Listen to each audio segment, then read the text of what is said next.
Guys, nandito na kami sa Macau. Dito na kami sa may hotel namin, which is Posada Infante Marina Hotel.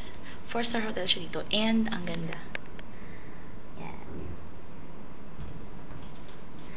At, ito ang aming kwarto. Decard siya. Yan. Tapos, same thing like sa Hong Kong. Kailangan mo yan yung card mo dito. Parang, Mas dito ang bathtub. as ito ang CR. Bathtub. Ay, marami ang may uuwi. Ang ganda dito, kompleto to.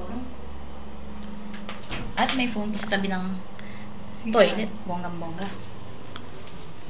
At ito ang kanilang closet. Kaso wala sa extra blanket ba? Ay, naku, upuan mo para magulang mo ako.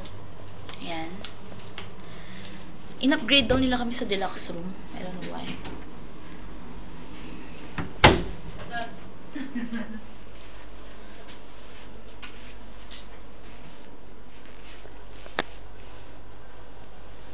Ayan.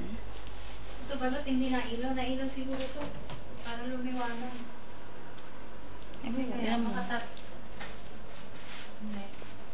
At ito ang view sa labas. Kaso, wala masyadong ilaw. At nakita namin yung Venetian kanina. Maganda siya, in fairness. Laki, grabe. At doon kami pupunta bukas. Nakuha mo ako. Nakuha mo ako. Oo. Ay, andito na ako. Nahihiga na. As in. Ganda dito. Ganda, ang ganda. Sana pala nagdalawang araw kami sa Hong Kong, dalawang araw sa Macau visit. Pero okay lang. Next time na lang. May next time pa naman. Bye!